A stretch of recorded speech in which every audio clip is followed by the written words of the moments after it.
When my fiancé's family forced me to sign a prenup, they thought they were protecting him from a gold digger. What they didn't know was that I had a $28 million inheritance waiting for me, and the prenup they pushed for ended up destroying their arrogance forever. My name is Olivia Harris.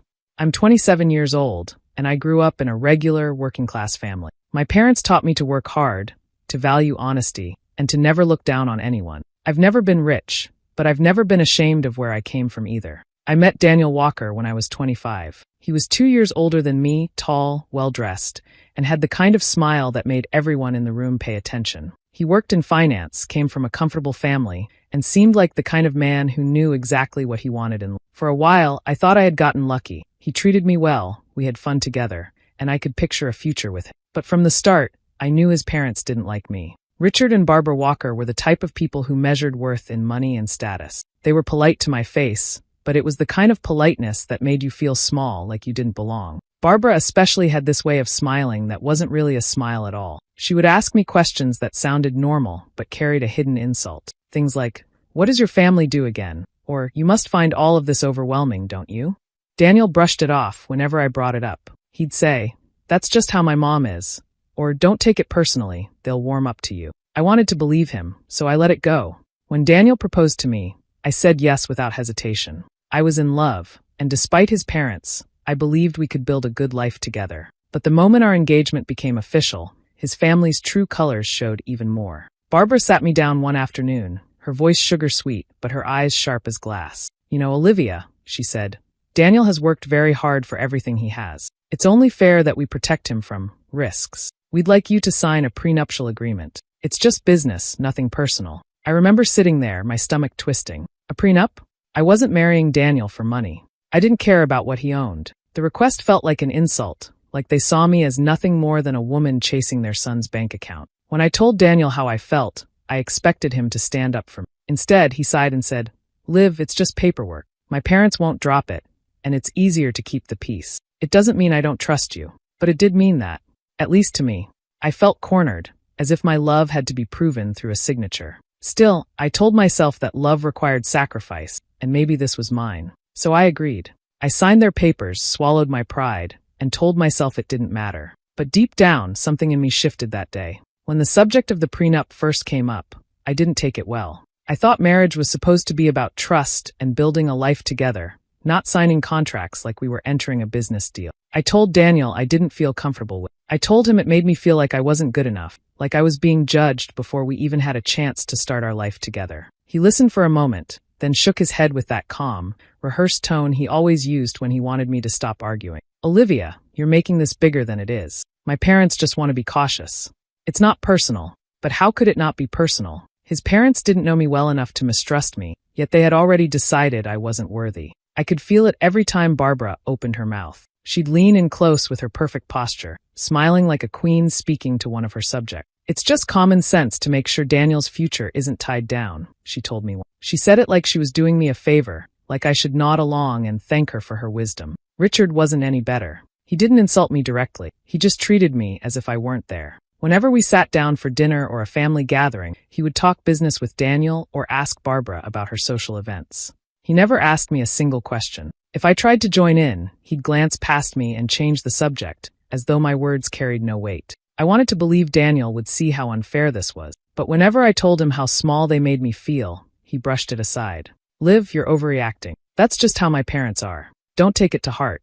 The more he said it, the more I realized he didn't plan to stand up for me at all. One night, I poured everything out to my best friend, Claire Bennett. We'd known each other since college, and she had always been the one to tell me the truth, even when it hurt. When I told her about the prenup and how Daniel was acting, she didn't sugarcoat it. "Olivia, this is a bad sign. If he really respected you, he wouldn't let his parents treat you this way. The fact that he's siding with them instead of you?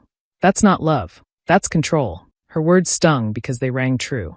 I wanted to defend Daniel, to argue that he was under pressure from his parents too.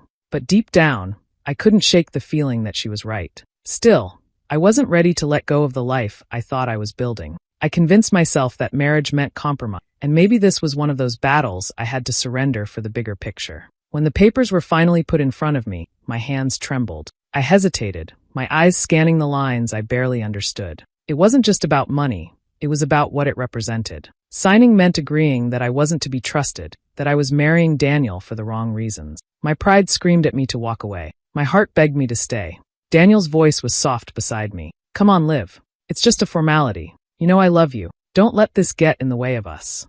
I looked at him, searching for something, anything, that showed he understood what this meant to me. But all I saw was impatience hiding behind a practiced smile. So I picked up the pen. I signed my name, my chest tight with a mixture of love, anger, and defeat. Daniel kissed my cheek as if nothing significant had happened, but I knew better. Something inside me had shifted. I smiled at him, but inside a quiet storm had begun. It was small, almost silent, but it was there. A seed of resentment, planted deep, waiting for its time to grow.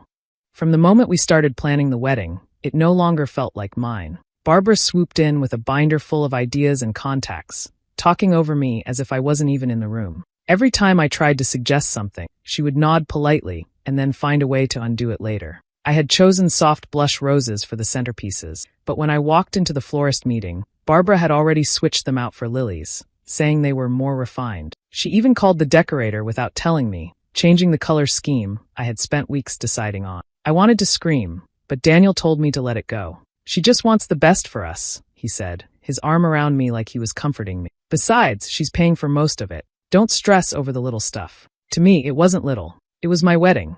But every time I pushed back, he dismissed me with the same calm tone, as if I was a child throwing a tantrum. The tension only grew whenever our families were together. My parents, Robert and Patricia, did their best to be polite, but I could see how uncomfortable they were. My mom would sit quietly, her hands folded in her lap, while Barbara dominated the conversations. My dad, who was usually talkative and cheerful, seemed withdrawn, his words short and stiff. My younger sister Hannah, who had been so excited to help with the planning, barely spoke a word at those dinners. The Walkers made them feel like outsiders, and no one even tried to hide it. I felt caught in the middle, desperate to make everyone happy but failing at every turn. Each time I confided in Daniel, he told me I was being too sensitive. You always think the worst of them, he said. Why can't you just relax and enjoy this? It's supposed to be fun. Fun. That was the last word I would use for it. The wedding day came, beautiful on the surface, but for me, it was laced with dread. Every detail screamed Barbara's touch, the flowers, the food, even the seating arrangements. When I looked around, I didn't see my vision, I saw her. My family sat off to the side, quiet and uncomfortable, surrounded by strangers who treated them as though they didn't belong. Still, I smiled. I smiled through the photographs, through the ceremony, through the congratulations. I smiled until my cheeks ached. And then came the reception. The music quieted, glasses clinked, and Barbara stood to give her toast. She raised her champagne flute, her smile wide and satisfied. Love, she began, is a wonderful thing. It brings two people together, it builds families, and it gives us joy. But, she added, her eyes sweeping across the room before landing on me, love must always be partnered with prudence. We've all heard stories of people who make mistakes, who give away too much. But not here. Here, we've made sure Daniel's future is safe. And for that, we can celebrate with full hearts. Laughter and applause followed. I felt the heat rise in my face, my stomach twisting like I'd swallowed glass. She hadn't just made a toast, she had made a point, in front of everyone, that I was the mistake they had protected their son from. I forced my lips into a smile as cameras flashed, but inside, I wanted to vanish. No one else seemed to notice the weight of her words, or maybe they just didn't care. Daniel clinked his glass with hers, smiling proudly, as if he agreed with every word. My parents kept their heads down. Hannah avoided my eyes. That night, surrounded by music and laughter, with my hand in my new husband, I felt more alone than I ever had in my life. Months passed after the wedding, and life settled into a rhythm that felt both heavy and empty. I went through the motions, working, cooking, attending family dinners where Barbara found new ways to remind me I was beneath them. Daniel seemed more focused on work than on us, and I told myself this was just how marriage worked, that things would get better if I was patient enough. Then came the phone call that changed everything. It was from a lawyer in Chicago, someone I had never spoken to before. He introduced himself as the executor of my great-uncle Edward's estate. My heart sank at first. Uncle Edward, my father's uncle, had passed away quietly at the age of 89. He had lived alone most of his life, never married, no children, and only kept loose ties with the rest of the family. I had met him a handful of times at gatherings when I was younger, but the Walkers barely knew he existed. To them, he was just some old relative on my side of the family. The lawyer's voice was calm and steady as he explained what I had inherited. At first, I thought I heard him wrong. He repeated it, each word sinking deeper. $28 million. $28 million. My great-uncle had left everything he had to me. Stocks, property, accounts, it was all in my name. I sat there with the phone pressed to my ear, staring at the wall, unable to form words. I wasn't rich. I had never been rich. And now, overnight, I was wealthier than Daniel and his entire family combined. My hands trembled as I scribbled down details, though I barely understood half of what he was telling me. When the call ended, I sat in silence for what felt like hours, trying to breathe. The first person I told was Claire. I met her for coffee that evening, still pale from the shock. She listened as I stumbled through the story, her eyes widening with every sentence. When I finally told her the number, she nearly dropped her cup. "Olivia, do you realize what this means?" she whispered. "I don't even know what to do," I admit. "Daniel doesn't know. His parents don't know. No one does. Part of me thinks I should tell him, but nothing," she cut in, leaning across the table. "Don't you dare tell them yet. You've seen how they treat you when they think you have nothing. This is your chance to see who they really are without the money in the picture. If they can't respect you now, what do you think will happen when they find out you're worth more than all of them combined?" Her words echoed in my head long after I left the cafe. She was right. If I told Daniel and his family immediately, the entire dynamic would change. They would suddenly become warm, welcoming, even loving, but it wouldn't be real. It would be greed dressed up as affection. So I kept quiet. I didn't change anything about my routine. I didn't buy new clothes, didn't move money around, didn't drop hints. I kept living in the same house, eating the same meals, pretending I was the same Olivia Harris who had walked into this marriage with nothing but love. Inside, though, I carried a secret so large it was almost suffocating. Every time Barbara sneered at me, every time Richard ignored me, every time Daniel brushed off my feelings, the secret pulsed inside me like a heartbeat. I wanted to laugh in their faces, to tell them I could buy and sell everything they owned without blinking. But I didn't. Not yet. At night, lying beside Daniel, I thought about the papers I had signed. The prenup that was supposed to keep me out of their money. They had pushed it on me to keep their fortune safe from me, never realizing I would end up with one far greater. The irony wasn't lost on me. I almost smiled in the dark, my face turned away from him. I decided then that I would wait. I would watch. I would let them keep believing I had nothing. Let them show me exactly who they were when there was nothing for them to gain. And when the time came, when the truth finally came out, they would see just how badly they had misjudged me. It didn't take long for little cracks to start showing in my marriage. At first, they were easy to ignore. The kind of things you tell yourself are just part of adjusting to married life. But slowly, those cracks deepened, and I couldn't pretend anymore. Daniel had always been busy with work, but now he seemed to think his job excused him from everything else. We both worked full-time, yet when we got home, it was as if I became the housekeeper. If the laundry piled up, he wouldn't touch it. If the sink was full of dishes, he'd walk right past. When I asked him to help, he'd sigh, as though I was nagging him. "You're home earlier than me," he'd say. "It just makes sense for you to take care of it." Soon, it wasn't just about the chores. He started expecting me to anticipate his needs, setting out his clothes before work, cooking exactly what he liked for dinner, even making his coffee the way his mom did. If I forgot or made a mistake, he'd frown and shake his head, muttering that I should know better by now. Things were even worse when we visited his parents.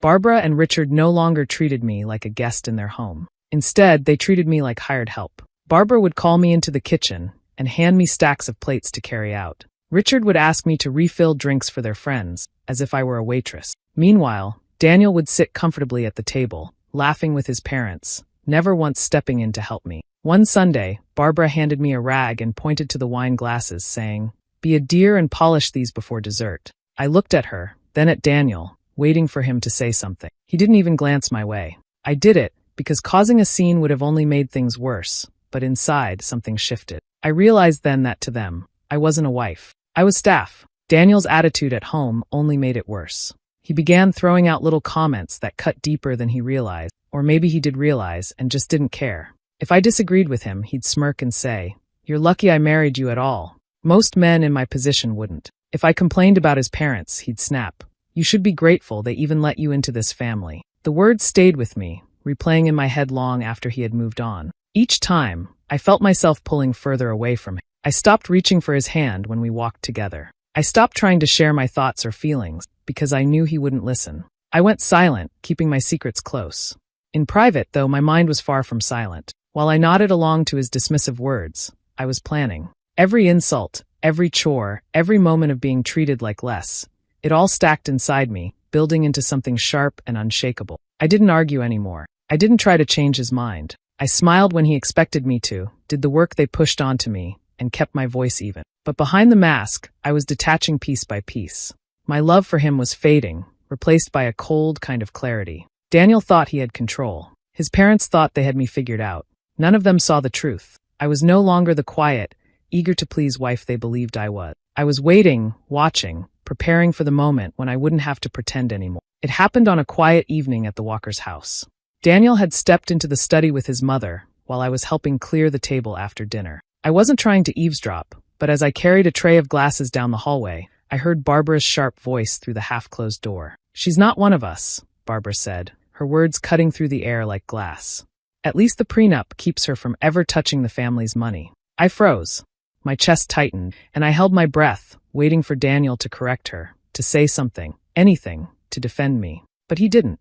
Instead, I heard his voice, steady and calm, agreeing with her. "I know, Mom. It's better this way." Those words crushed me. For months I had told myself that signing the prenup was just paperwork, that Daniel really loved me, that he didn't see me the way his parents did. I had sacrificed my pride, swallowed every insult, and convinced myself it was for love. And now I heard the truth. To him, I wasn't his partner. I was an outsider he had married out of convenience, protected against with a legal contract. I stood there in the hallway, clutching the tray until my fingers hurt, and I realized my chest wasn't just heavy, it was hollow. Something inside me broke that night, and there was no fixing it. When I finally confronted Daniel later at home, my voice shook, but I forced the words out. "I heard what you said to your mother. You agreed with her. You let her call me less than you, and you didn't say a word for me." He looked at me with that familiar impatience, the same expression he wore when I complained about chores or his parents' behavior. "Olivia, you're blowing this out of proportion," he said flatly. "You need to stop being so sensitive." "I'm your wife," I snapped, my voice louder now. "How can you sit there and let them treat me like garbage? How can you agree that I don't belong?" He shrugged as if my pain was a nuisance. "You should know your place. My family has expectations, and you knew that when you married me. You're lucky I've been as patient as I have." Those words burned more than anything else. Lucky. As if being married to him was some kind of gift I should be grateful for, no matter how badly he or his parents treated me. I stared at him, my hands trembling, my throat tight, and in that moment I knew I was finished. The man I had once loved was gone, or maybe he had never been who I thought he was at all. All those times I told myself to be patient, all those sacrifices I made, had led me here, to a marriage where I wasn't respected, wasn't defended, wasn't even seen as equal. But as much as it hurt, there was also a strange calm settling over me. I wasn't going to cry in front of him, and I wasn't going to beg for his understanding. I was done giving him that power. I lay awake that night, staring at the ceiling, listening to his steady breathing beside me. My heart was broken, yes, but there was something else now too, a spark I hadn't felt before. It was the spark of resolve. I decided right then that I would leave him, but I wouldn't leave quietly. No, if his family thought they had won by forcing that prenup, if they thought they had put me in my place, then they had no idea what was coming. My revenge would be quiet, patient, and unforgettable. And when it was done, they would regret every single word they had ever spoken about me. The morning after I decided I was finished with Daniel, I made an appointment with a divorce attorney. Sitting in that office, I felt nervous but strangely calm. I handed over the prenup papers and explained my situation. The attorney read them carefully, her eyes flicking across each page before she leaned back in her chair with a small smile. "Well, Olivia," she said, "they thought they were protecting Daniel, but what they really did was protect you. This agreement makes sure you'll never touch their money, yes, but it also means they'll never touch yours. Your inheritance is completely safe." I almost laughed at the irony. The very document his parents had pushed so hard for, the one that had humiliated me, was now my shield. They had built a wall to keep me out, never realizing they were locking themselves out of something far greater. I walked out of that office with my head held higher than it had been in months. For the first time since the wedding, I felt like I had power, and I knew exactly when I would use it. A week later, the Walkers invited us to a formal dinner at their home. Barbara loved to show off her hosting skills, and I could tell by the guest list, family, friends, business partners, that she was trying to paint a picture of success and control. I went along quietly, sitting beside Daniel, smiling politely, playing the role of the dutiful wife one last time. The conversation circled around money, as it always did with investments, property, deals, the kind of talk meant to impress everyone at the table. I listened, sipping my wine, waiting for my moment. Then, casually, as Barbara bragged about the Walker family's careful financial planning, I placed my glass down and said, "It's funny you mentioned that. My great-uncle Edward left me quite a bit when he passed. 28 million, actually." The words hung in the air like a firecracker that had just gone off. Barbara's hand slipped, and her wine glass shattered against the floor, red liquid spreading across the white tablecloth. Richard's face drained of color as he stammered, "T28 million?"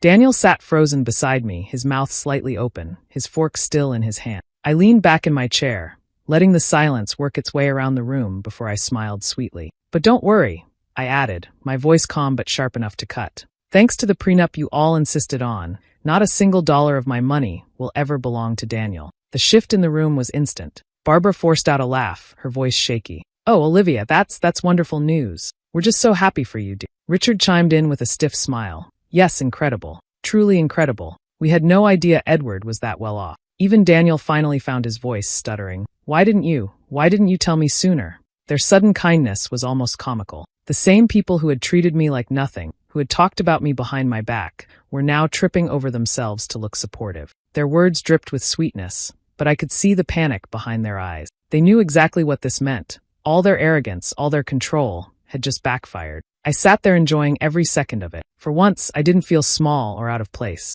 I didn't feel like their servant or their burden. I felt powerful. I had the upper hand, and they couldn't do anything to take it away. I lifted my glass again, smiling as if nothing at all was unusual, and let them scramble to cover their shock. Inside, I was glowing. This was only the beginning, and they had no idea what was coming next. The week after that dinner, I filed for divorce. Walking into the courthouse with the papers in my hand felt like stepping out of a cage. For months, I had lived under their control, swallowing every insult, every slight. Now, I was finally cutting myself free. When Daniel was served the papers, his reaction was nothing like I expected. He didn't get angry right away. Instead, he crumbled. He followed me around the house, begging me to reconsider. "Olivia, please. I'll change. I'll do better. I know I've made mistakes, but we can fix this." His voice cracked, his eyes wide with desperation, but I felt nothing. I had given him chance after chance, and he had thrown them away every time. When begging didn't work, he tried bargaining. "We can start over. We'll move out, just us, no more dinners at my parents'. I promise things will be different. Please don't do this." His words bounced off me like raindrops on glass. I had once dreamed of hearing him say those things, but now they sounded hollow. He wasn't fighting for me. He was fighting for his comfort, for his image, for the life he thought he controlled. Barbara, however, didn't bother with pretending. When she found out, she called me directly, her voice sharp and full of venom. "How dare you do this to my son? After everything we've given you, this is how you repay us? You are selfish, Olivia. Manipulative. You planned this from the beginning, didn't you? You were waiting to trap us." I listened without interrupting, letting her words spill out like poison. When she finally paused, waiting for me to defend myself, I simply said, "Barbara, this is between Daniel and me. Your insults don't matter anymore." And then I hung up. That silence on the other end was more satisfying than anything else I could have said. The legal process was almost laughably simple. Because of the prenup they had insisted on, Daniel couldn't touch a cent of my inheritance. Everything my uncle had left me was safe, and the Walkers had no claim on any of it. The very contract that once humiliated me now protected me completely. The day the divorce was finalized, I packed my things and left our house without looking back. I wasn't angry and I wasn't sad. I was free. I found an apartment in the city, bright and quiet, where no one expected me to play a role or prove my worth. For the first time in years, I could breathe. Daniel walked away with nothing but regret. His parents were furious, their pride shattered, their plans ruined. And me? I was untouchable. The chains they had tried to wrap around me had turned to dust, and I stepped out into my new life stronger than I had ever been.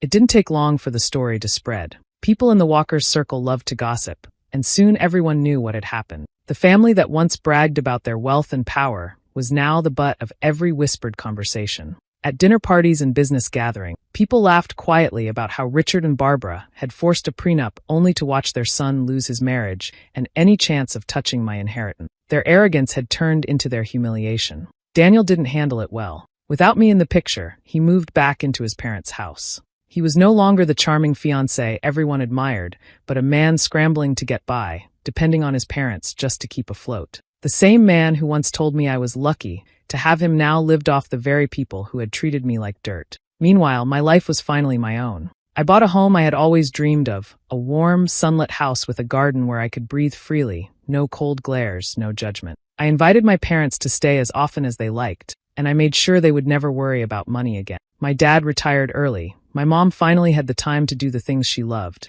and for the first time, I saw them relax without stress written across their faces. My little sister Hannah was starting college, and I covered her tuition without hesitation. Watching her smile when I told her she wouldn't have to take out loans was worth more than any luxury I could buy for myself. She hugged me so tightly I thought she'd never let go, and in that moment, I knew I was building the kind of future our family had always deserved. I also thought of Uncle Edward, the man who had believed in me even when others didn't bother to see my worth. He had lived a quiet, simple life, but he cared deeply about helping others. In his honor, I began donating to causes he cared about: scholarships for underprivileged kids, community programs, charities he had quietly supported. Every time I gave, I felt closer to him, like I was carrying forward the kindness he had left behind. The Walkers noticed, of course.